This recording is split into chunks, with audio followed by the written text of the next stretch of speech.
les USA, la France, la Chine, le Maroc. La réception par le Premier ministre Ousmane Sonko d'ambassadeurs de pays importants suscite diverses interprétations et points de vue parmi les observateurs politiques et les citoyens.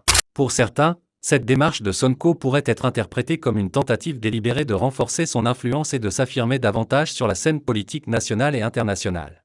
En recevant personnellement ses ambassadeurs, Sonko montre qu'il est un acteur clé dans la diplomatie sénégalaise, ce qui pourrait suggérer une préparation en vue de futures ambitions présidentielles. D'autres y voient une érosion préoccupante des prérogatives présidentielles. Traditionnellement, c'est le président qui se charge de la diplomatie et des relations internationales, et ce changement de dynamique pourrait être perçu comme une menace à l'équilibre institutionnel du pays. Les critiques de Sonko pourraient arguer que cette centralisation des pouvoirs diplomatiques entre les mains du Premier ministre est une entorse à la Constitution et aux pratiques établies, et pourrait mener à des tensions politiques accrues. Un autre point de vue pourrait être que cette situation reflète simplement une évolution naturelle de la répartition des rôles au sein du gouvernement sénégalais.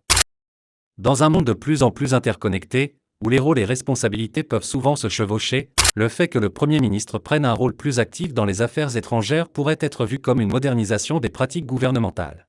Cela pourrait également signaler une volonté de Sonko de collaborer plus étroitement avec le président Diomaye Faye pour gérer les affaires du pays de manière plus efficace et coordonnée. Il est également possible que cette situation soit perçue comme un test pour mesurer les réactions des différents acteurs politiques et de la société civile.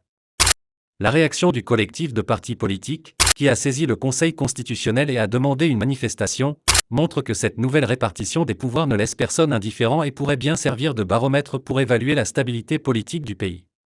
Enfin, il est important de considérer le point de vue des partenaires internationaux.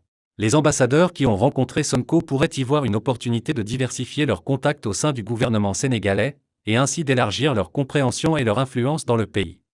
Leur accueil par le Premier ministre pourrait être perçu comme un signe de bonne volonté et d'ouverture de la part du gouvernement sénégalais, souhaitant montrer une image de collaboration et de dynamisme.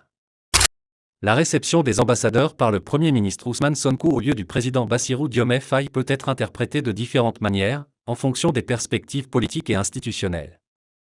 Que ce soit perçu comme une manœuvre politique, une modernisation des pratiques gouvernementales, ou un simple ajustement administratif, cette situation ne manque pas de provoquer débat et réflexion sur l'avenir de la politique sénégalaise.